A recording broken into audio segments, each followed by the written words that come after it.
Quelle joie de faire partie de la famille Momentum. Merci tellement, Pasteur Patrice, merci Roselyne, merci à toute l'équipe. Jérémy Sandy sont là, Dan et Alice, toute l'équipe pastorale, mais toute l'équipe qui nous a accueillis. Lorsqu'on est arrivé de Montréal, il y a 2 mois en arrière, notre vol est arrivé, c'est des vols de nuit, tu dors pas tellement en classe économique, j'avais pas les moyens de la classe business class, donc on était en classe économique, et donc tu dors pas tellement, je sais pas vous, moi je dors pas tellement dans l'avion. Donc on venait de passer une nuit blanche, et on arrive, on récupère les bagages, on passe les douanes, on sort, et là il y avait toute une équipe de Momentum qui était là, Marie, David, il y avait une équipe qui était là, Piou, ils attendaient avec une affiche, les Blairy, on était contents de nous voir, on était là, merci, tellement, on était tellement bien accueillis, on est heureux, on se sent déjà à la maison, et c'est un plaisir d'être ici. On a découvert, après notre froid hiver québécois, on a eu des moins 40 quand même, moins 40, moins 43 au Québec, donc laissez-moi vous dire qu'on était content de découvrir le soleil de l'Aquitaine,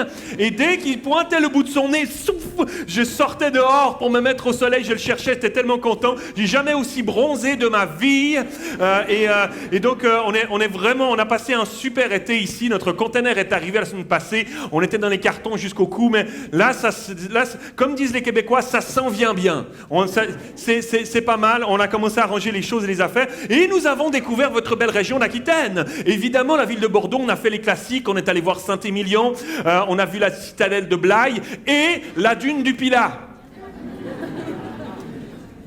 Sauf que nous, on ne savait pas qu'il y avait un escalier pour monter la dune. Donc on se les fait à l'ancienne, tu vois ce que je veux dire? On se les fait à l'ancienne, tu marches un pas, t'en fais 2 en arrière, tu vois? C'est le principe du sable quand tu montes comme ça. Et dès qu'on est monté, on arrivait en haut. Tu es tellement épuisé, tu te dis, je vais me rafraîchir un petit coup. Tu redescends de la dune de l'autre côté. Tu vas te rafraîchir. Tant que tu es dans l'eau, ça va. Mais quand tu te retournes et que tu vois cette montagne gravir de nouveau, et c'est reparti dans le sens inverse, il n'y a pas d'escalier de ce côté-là. Donc on est monté. Et pendant que je montais, moi j'ai l'imagination fertile. Je m'imaginais dans le désert du Sahara et tout ça. Tu fais fi de tous les touristes qui sont là. Ça peut être un peu comme le désert du Sahara. Et je montais là. Et à un moment donné, je suis en train de monter et je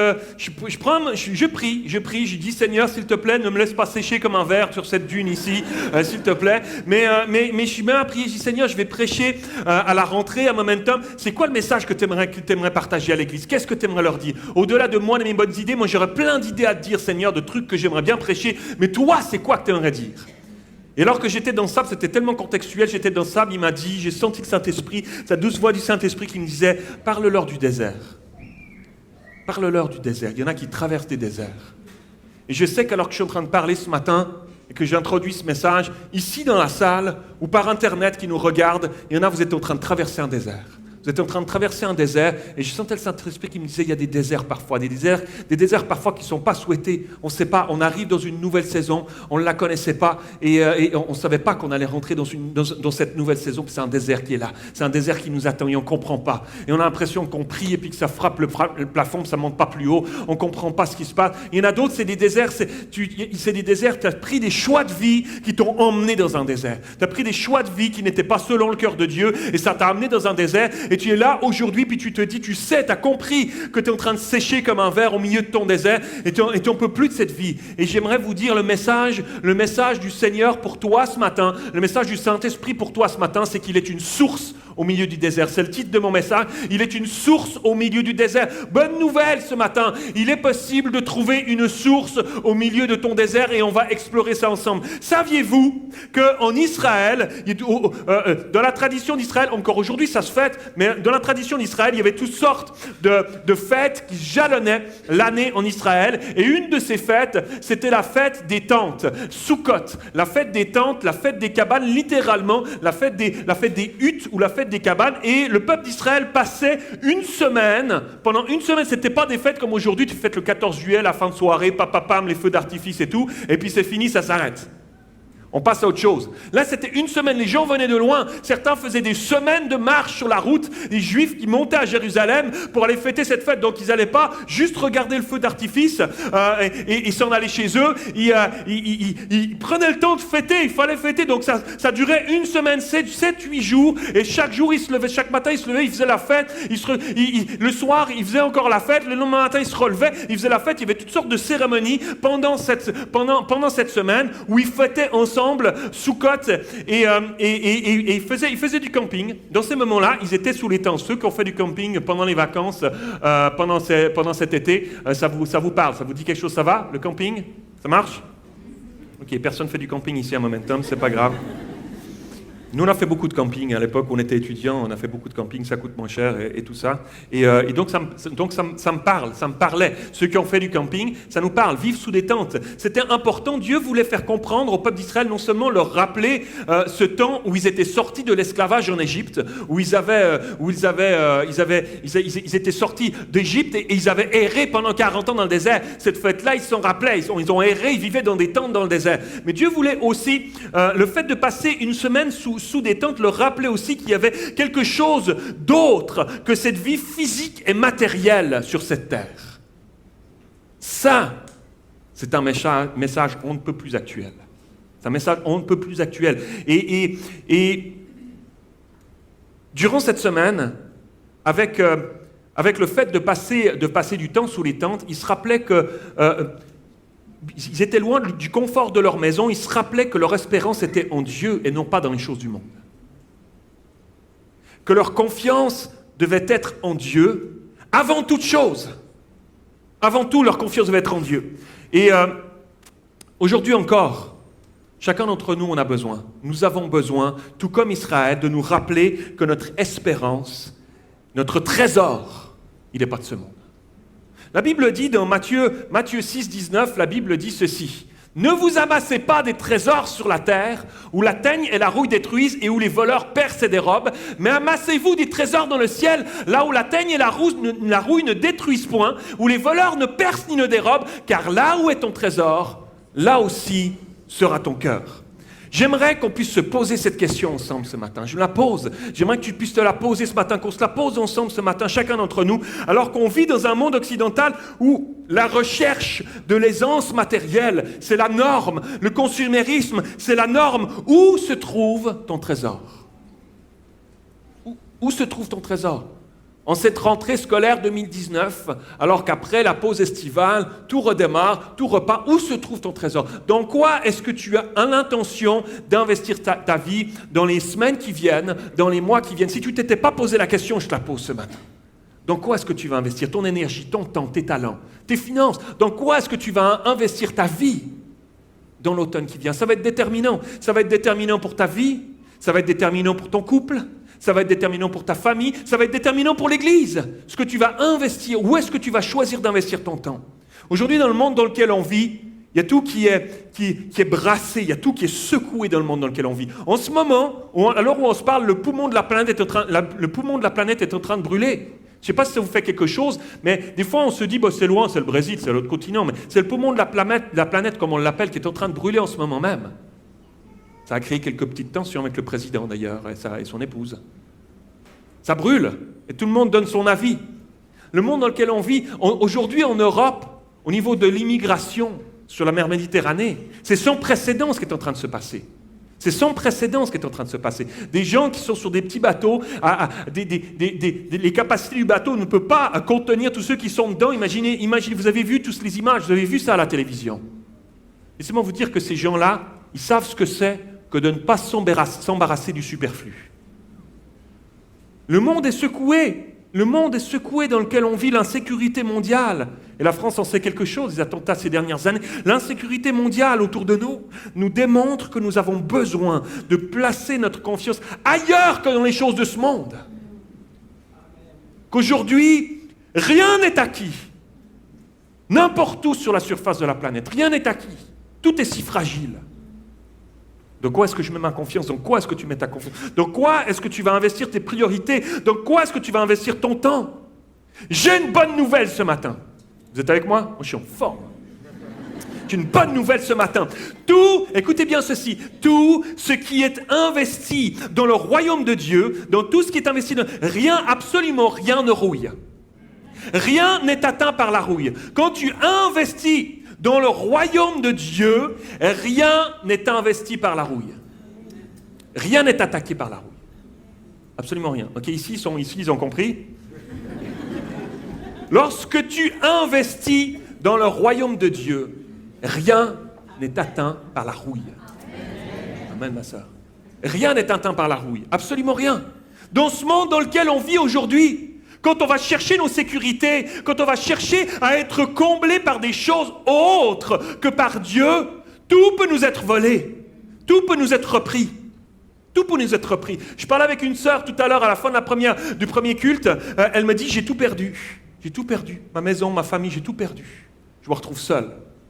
Dans ce monde dans lequel on vit, tout peut nous être volé, tout peut nous être dérobé, tout peut être attaqué par la rouille, tout. Le seul endroit sûr et certain dans lequel tu peux investir, et ça ne sera jamais volé, ça ne sera jamais dérobé, ça ne sera jamais atteint par la rouille, c'est ce que tu investis dans le royaume de Dieu. C'est lorsque tu choisis de laisser Dieu être le maître, le Seigneur de ta vie, lorsque tu investis, lorsque tu vas investir durant cet automne ton temps pour Dieu, lorsque tu vas investir tes talents pour Dieu, lorsque tu vas investir tes finances pour Dieu, ces choses-là ne te seront jamais volées, ces choses-là ne seront jamais atteintes par la rouille. C'est des trésors que tu amasses dans les lieux célestes. Est-ce qu'on peut dire amen à ça? Où est ton trésor? Où est ton trésor? Regarde avec moi, on va regarder ce texte qui se passe en plein milieu de la fête de Soukhot. C'est Jean chapitre 7, verset 37. Le dernier jour de la fête, imaginez-vous, mettez-vous dans l'ambiance, c'est la fête de Soukhot. Ils viennent de fêter pendant 7 jours. Et Jésus attend, c'est pas pour rien qu'il le fait, c'est pas pour rien qu'il attend. Il attend la fin de la fête, le dernier jour, le jour le plus solennel. Il attend ce moment-là et Jésus se met debout devant la foule et il se met à parler à pleine voix, il lance à pleine voix, si quelqu'un a soif, qu'il vienne à moi et que celui qui croit en moi boive, car comme le dit l'Écriture, des fleuves d'eau vive jailliront de lui. Et en disant cela, il faisait allusion à l'esprit que devaient recevoir plus tard ceux qui croiraient en lui. En effet, à ce moment-là, l'esprit n'avait pas encore été donné parce que Jésus n'était pas encore entré dans sa gloire.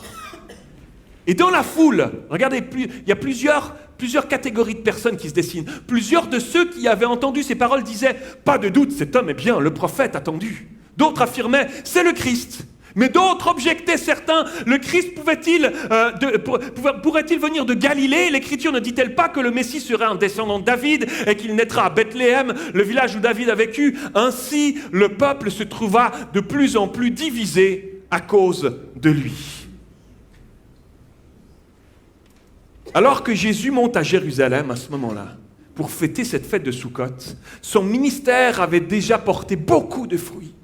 Des malades guéris, des démoniaques délivrés, des familles réconciliées, toutes sortes de choses merveilleuses et miraculeuses avaient déjà pris place. Et en même temps, l'irritation des pharisiens grandissait de plus en plus, qui voulaient essayer de trouver un piège pour le piéger, pour l'arrêter, pour le faire mourir.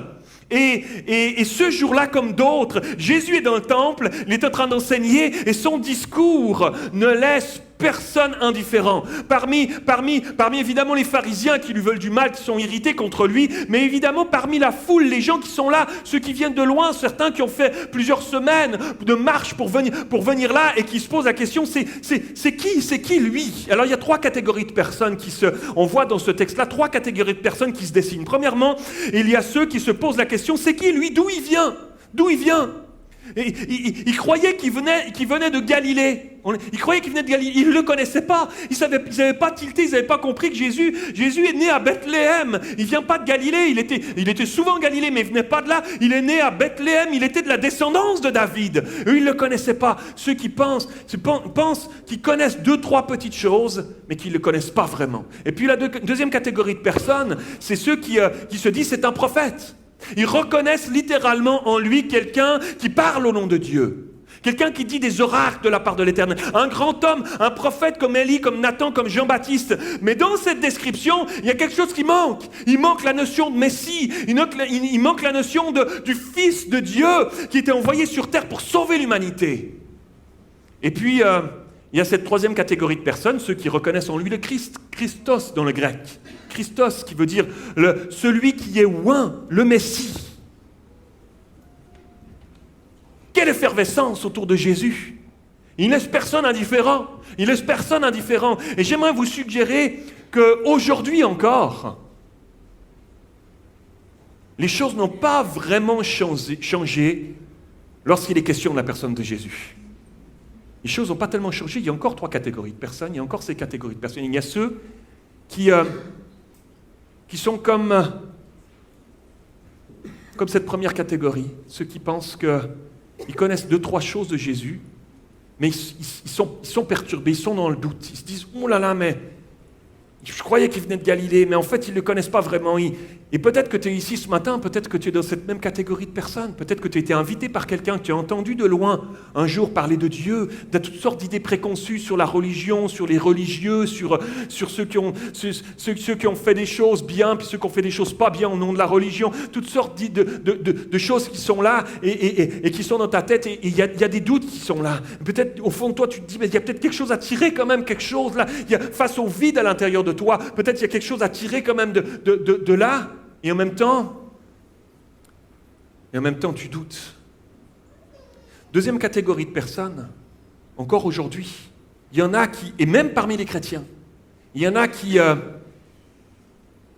considèrent encore Jésus comme un prophète. Ah mais pasteur Mathieu, pas moi, je sais quand même que Jésus c'est le Fils de Dieu. Regardez un instant. Durant la vie du peuple d'Israël, le prophète apparaissait ponctuellement de temps en temps pour parler au nom de Dieu, pour donner des oracles, pour parler au peuple, pour parler au roi, pour parler au gouverneur. Il donnait son oracle, et on le respectait en tant que tel, comme un prophète qui parle au nom de l'Éternel. Un homme qui parle au nom de Dieu, Dieu lui parle. Il vient, mais écoutez bien ceci, après qu'il ait parlé, chacun rentrait chez eux. Chacun rentrait chez eux. Parfois, on écoutait son oracle et puis le peuple d'Israël se repentait, obéissait. Souvent, il ne le faisait pas. Il rentrait, mais chacun rentrait chez eux. Le prophète rentrait chez lui, retrouvait sa femme, ses enfants, et puis il retournait à sa vie. Ça ne changeait pas leur vie en profondeur. Et l'histoire d'Israël, tout comme l'histoire souvent de nos vies, nous démontre à quel point les fois où le peuple d'Israël s'est vraiment repenti et revenu à Dieu sont plutôt épisodiques. Les quelques fois où ils sont revenus à Dieu, ils ont sombré pas longtemps après pour retomber si bas encore et encore. Rappelez-vous, Sodome et Gomorrhe. Wow! Rappelez-vous l'esclavage en Égypte. Rappelez-vous le peuple d'Israël qui demande un roi. Le prophète Samuel avait dit, non, demandez pas un roi pour faire comme les autres nations païennes autour de vous.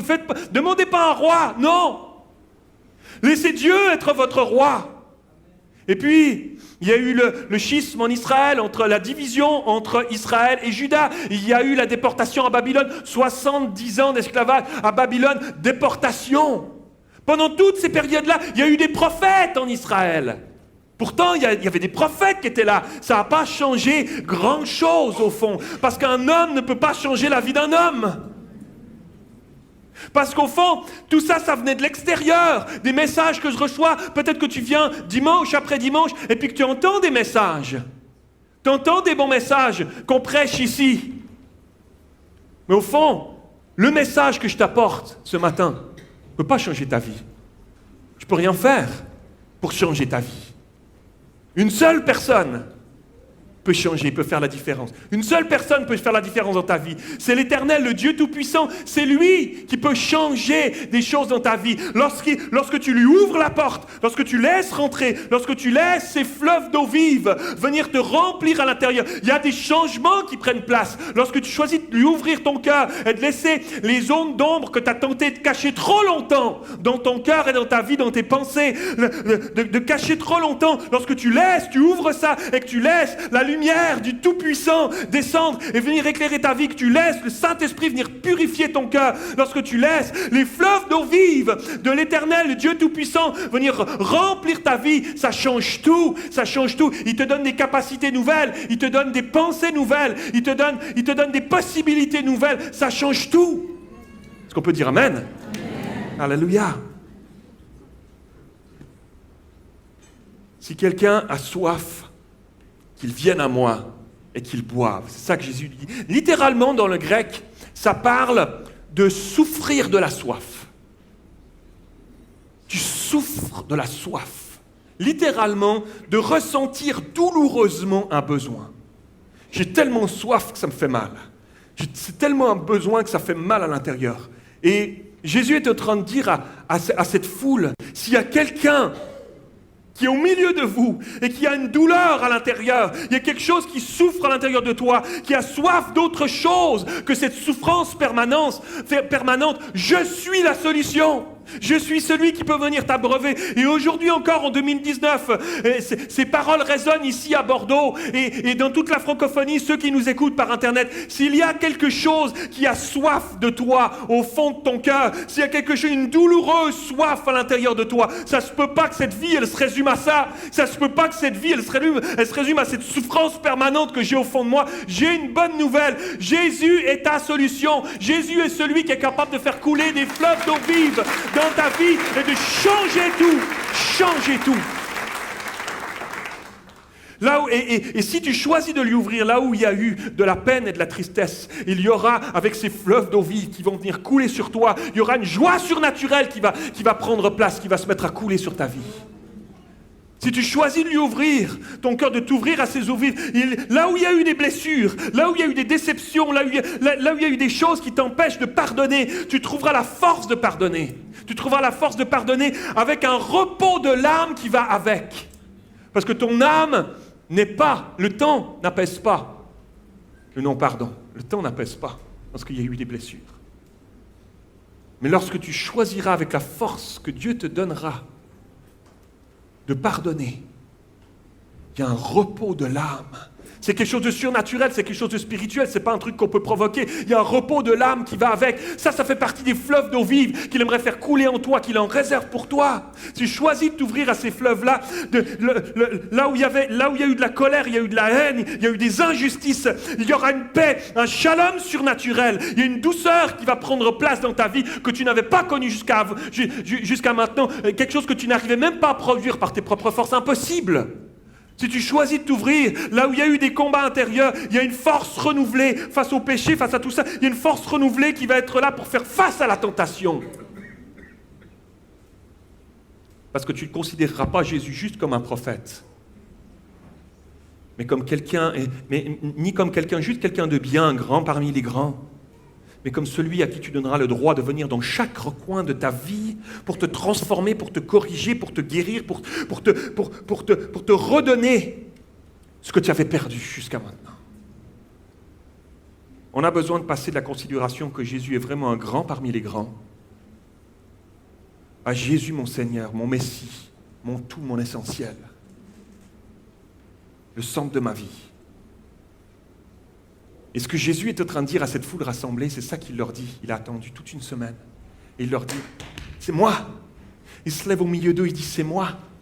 C'est moi. Je suis cette source d'eau vive. Je suis cette source d'eau vive. Il y a quelques années en arrière, on était en Israël avec Nicole. Et quel plaisir d'aller sur la terre que Jésus a foulée. Qu'est-ce que c'est des moments bénis, qu'est-ce que c'est des moments intenses. Et je me rappelle, à un moment donné, on était avec notre guide.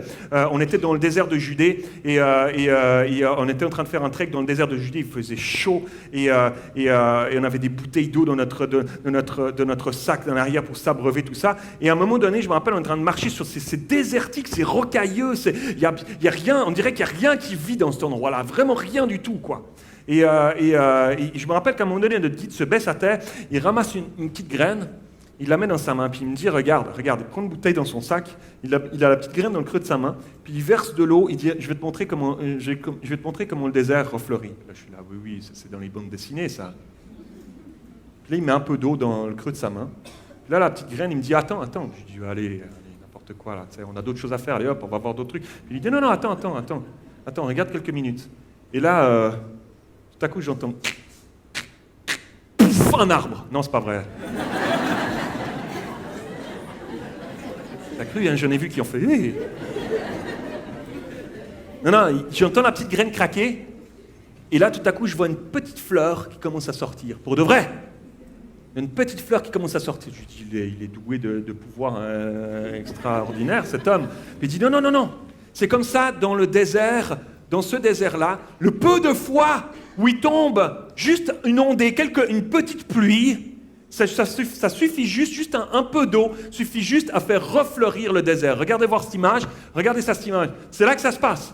C'est désertique, c'est rocailleux, une petite pluie et tout à coup des fleurs incroyables se remettent à pousser. J'aimerais te dire ce matin, monsieur, madame, j'aimerais te dire, jeune homme, jeune fille ce matin, j'aimerais te dire, toi qui nous regardes par Internet, si peut-être tu as l'impression de traverser un désert dans ta vie en ce moment même, Dieu est capable de faire couler des eaux vives. Ce n'est pas juste une petite pluie, une petite ondée. Il est capable de faire pleuvoir une pluie dans ta vie. Des sources d'eau vive, il les en réserve pour toi. Et alors qu'il se met à pleuvoir dans ta vie, ça refleurit. Ça refleurit. Dieu est capable, là où il y a eu des endroits dans ta vie qui ont été détruits, Dieu est capable, là où il y a eu des endroits où tu avais caché ça au fond de toi, des choses qui sentaient pas bon, des choses qui étaient dans des zones d'ombre de ta vie, alors que tu lui laisses, alors que tu vas lui laisser couler dans ta vie par ces fleuves d'eau vive, il va abreuver. Il y a des choses qui sont là, il y a des choses qu'il a mis dans ta vie depuis toute éternité, il y a un appel qu'il a mis sur ta vie depuis toute éternité et que tu laisses stagner en ce moment même en prenant des choix de vie qui ne sont pas selon son cœur. Si tu choisis de t'ouvrir à nouveau à lui, il va se mettre à couler dans ta vie, il va se mettre à faire fleurir des choses là où ça sentait pas bon. Il y a des fleurs qui vont se mettre à pousser et produire un parfum de bonne odeur pour sa gloire et l'avancement de son règne. Alléluia. Ça c'est mon Dieu, ça c'est mon Dieu, il est extraordinaire.